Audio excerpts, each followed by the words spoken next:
So we'll be presenting a progression. It's really awesome to present after Life and Peace Institute. We were just with them in Kenya, and we met some of the leaders doing this amazing work. Love you guys. All right. So we don't have any pictures for this, but we have a video. Then that was nice, so we'll just keep it up. So my name is Monica Curca. As you know already, I'm the director and co-director and founder of Activate Labs. And we're gonna be talking about a project that really started when we saw those migrant caravans coming. And you know, as peace building organizations, there's like this big divide between activism and peace building, or you know, how do we show up in these spaces? And so we, through a lot of trial and error, we decided we were going to do something that we called first creative trauma healing spaces, and now we just call them peace activations.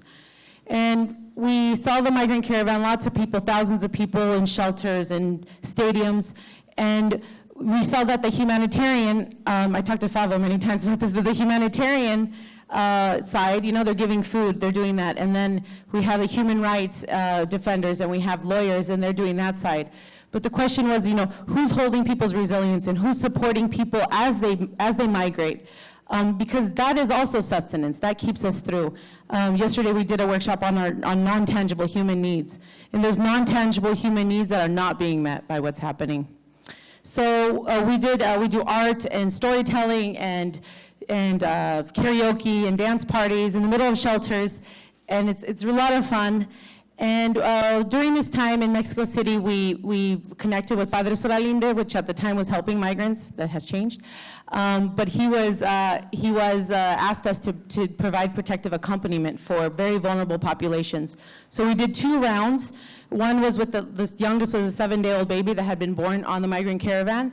And so we helped 11 people come. And then the second round, I couldn't go, but our partner, Salomon, was able to bring them up. It was really challenging because we don't have money to put people, you know, 30 people on a bus. I mean, that's just like, that's not even part of our project, like providing protective accompaniment. And so we talked to our funder, and we kind of just created we had a creative workaround where we decided we were going to do a participatory video project with them about the migration and how they felt and what they saw. And in that, we were going to pay for our participants to come to a workshop in Tijuana. You see, they have to get to the workshop. And so, I mean, how else, right? You all, you know, somebody paid for you to come here, maybe you did or somebody. And so we basically helped transport migrants through the workshop. And so then, so we all have different parts of the story. I just kind of wanted to ground the story. But I'm going to have Solomon now talk about, he was their protective accompanier, so he brought them up. And he's also a psychologist. He started, he's the vice president of a food, it's called a soup kitchen in English, but they don't serve soup, they serve like frijoles and arroz. So I'm like, what is the word, Jerry, for this? So they serve beans and rice and meat, and these like older ladies at the church started it, and he kind of took it on and structured it. But he's an amazing, amazing person. He's from the ground. He's worked with people. He's worked with displaced people in Sinaloa. He's actually been trained by Ev with the USD, so full turnaround. But he works with displaced people by the narcos. And I'm really honored to have a partner and somebody that really does the work every single day. And I'm going to let him talk. And me or Thor will translate it. Okay, I will. Actually, can I take that mic so we could translate easier? Yeah, can you take that mic? Okay. Hello. Hello. Ahora vas a decir cuando vinieron las familias y cuando el trabajo que hicimos. Parte del acompañamiento que se dio a estas familias So part of the accompaniment that we gave these families fue para supervisar el respeto de los derechos humanos en el traslado, la vulnerabilidad de haber sido separados de la misma caravana o que la misma caravana los haya dejado atrás, los puso en una situación, digamos, de mayor vulnerabilidad. Yeah, so as we were there just to protect, to document and protect their human rights, because they had been left behind by the caravan, and because of their vulnerability in being left behind and just being alone. Una de las formas de relatar la situación que ellos estaban viviendo es mediante estas técnicas de video participativo. One of the forms that we try to do, like the storytelling of their trip, was using participatory video. Donde sirve tanto para documentar lo que están viviendo como una manera de liberación personal. O sea, So that worked as a way of documenting their experience, but also as a self-liberating experience for the migrants. Donde relatan tanto lo que están viviendo, cómo lo están viviendo, y entre ellos mismos se están apoyando al momento de hacer los videos, de cómo afrontar una situación mediante el diálogo, mediante la comunicación dentro del mismo grupo. So they narrate what they're going through. They also like do some reflection and interpretation, as he was saying in the first talk. And they also start like new relationships with other migrants and start like building community using the video. Es una forma de relatar desde sus actores lo que es el proceso migratorio. Ellos son los únicos expertos en este tema. So it's a way of giving them tools to tell their own story from their own perspective, because they are the experts they are living in.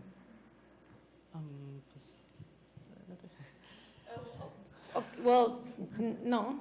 So he brought them up. So it was like 35 hours. He brought them up, and then we found them a shelter. And so, but I think being somebody who works in the shelter, one thing he wanted to do is bring a lot of the process in there.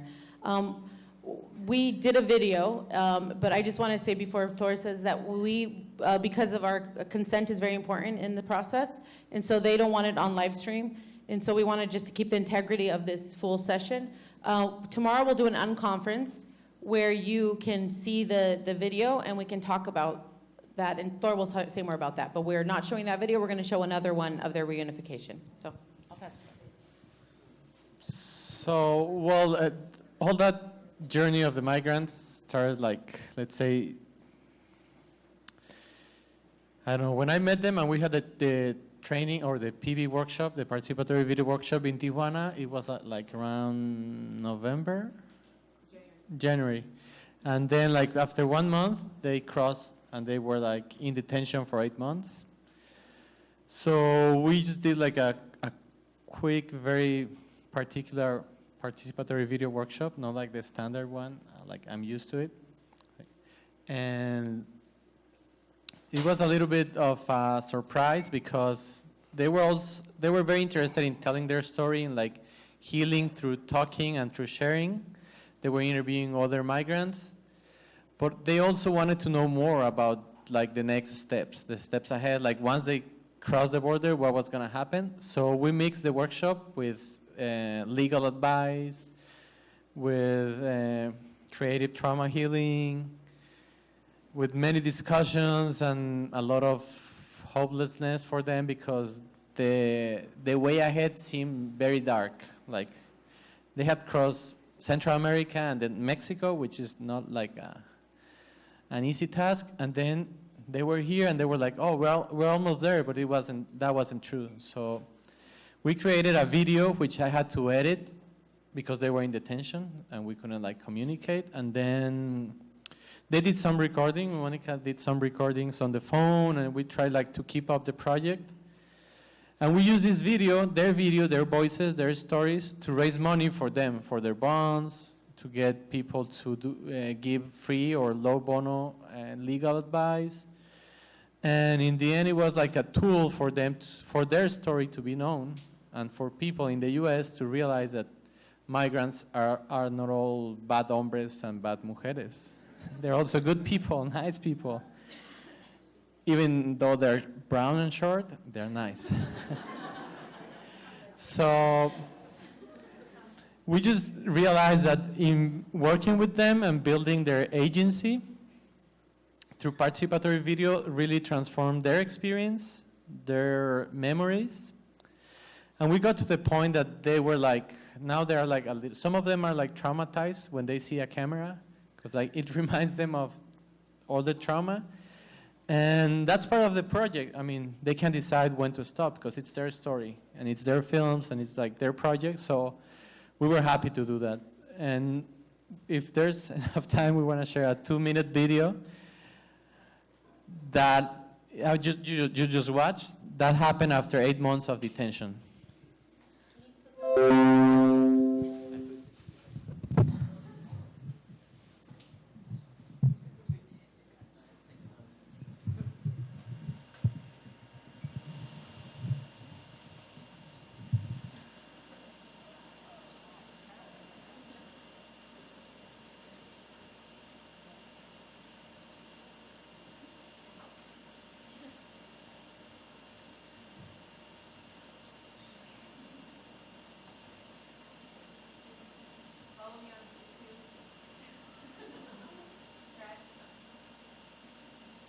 Maybe we can take this pause to give a round of applause to Jacob at the back and the audio people at the back.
If you want to actually see the project, the video, please come to the unconference tomorrow. It's 6 minutes. You could probably do that and then go jump somewhere else.